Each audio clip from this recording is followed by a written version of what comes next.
Hi, I'm Dr. Katherine Shields. I'm lecturer in Greek and Latin language education at King's College London, and I'll be a postdoctoral research fellow at ANAMED in spring 2026.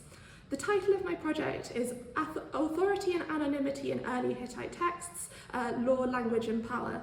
I'm a historical sociolinguist primarily working on Hittite, an ancient Indo-European language attested in the cuneiform script, mainly on clay tablets from the 2nd millennium BCE. So this new project builds on my doctoral research on the Hittite laws to address the interaction between authority, anonymity and direct speech in early Hittite texts. Through the investigation of the use of linguistic strategies to present legal and related texts as authoritative in the Old Hittite period, I aim to present a new picture of the story of law, writing and power in 2nd millennium BCE Anatolia. So my PhD investigated ancient legal language. My research analysed the language of the Hittite laws to demonstrate how the form of the text is the result of a specific textual, intellectual and cultural context, and showed that the Hittite laws are particularly important evidence for the development of Hittite registers for two reasons. Firstly, they're very clearly heavily influenced by Mesopotamian law codes, which in the first part of the 2nd millennium are already a very well-defined text type with distinct register features, use of language for a particular purpose. And it's cross-linguistically very common to borrow text types and register features along with a writing system like cuneiform. So the relationship of Hittite texts to the wider cuneiform intellectual context is a particularly interesting question for the Hittite laws because although they come from the earliest period where Hittite writing is attested, the text presents itself as authoritative by explicitly situating itself as part of a legal and scribal tradition. Secondly, the Hittite laws were a very frequently copied text throughout the entire period during which the Hittite language is attested, and therefore not only are they clearly a very important text, but it's possible to track the development of a legal register over time. And the latent innovative parallel text version provides particularly useful information about Hittite scribes' perceptions of the use of language for a particular genre through its selective preservation of archaic features. So this new research builds mainly on the first of those two questions, because there's one very significant way in which the Hittite laws differ from the Mesopotamian cuneiform legal texts.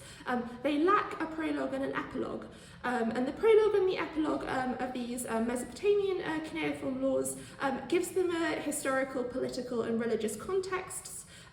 They describe how a named king imposed justice with the help of Anu and Enlil, and the epilogues often also include warnings against damaging the material of the text or the stele on which it was inscribed, so making reference to not only their political and historical context, but also their existence as physical texts. However, the Hittite laws are anonymous, and they make very little direct reference to their immediate political or social context or the situation of their composition or production within the main content of the text. The only names that occur at all in the Hittite laws are in the colophons, where a scribe may be named along with the title of the composition, or for example what number a tablet is in the series. In the colophon of one copy of the laws, the text is described as of the father of his majesty, so there the text is attributed to a king, but the king isn't named and there's still no scholarly consensus over which king that was. However, many other early Hittite royal or official texts begin with the name of the king to whom they're attributed, and they create a speech setting for the text by doing so. For example, the first line of the proclamation of Telepinu begins, "Thus speaks the Tabana Telepinu, the great king." The second part, where Telepinu gives instructions for the future following a historical section, is also very explicitly signposted as the speeches of the king to an assembly. So the section begins with, "I, Telepinu, called an assembly in Hattusa." Similarly, in the political testament of Hattusili I, the king does not only explicitly speak to his son, but says that the text of the tablet should be read out to him regularly, so referring to itself as a written text as well as representing speech. So during my ANAMED project, I'll investigate the language of Old Hittite historical texts and edicts, as well as the Old and Middle Hittite instruction texts, in order to compare the linguistic features of texts where the conceit is that the tablet is recording a text which is imagined as being spoken, like what Telepinu is saying to the assembly, and those where there's no imagined speech setting, like the Hittite laws.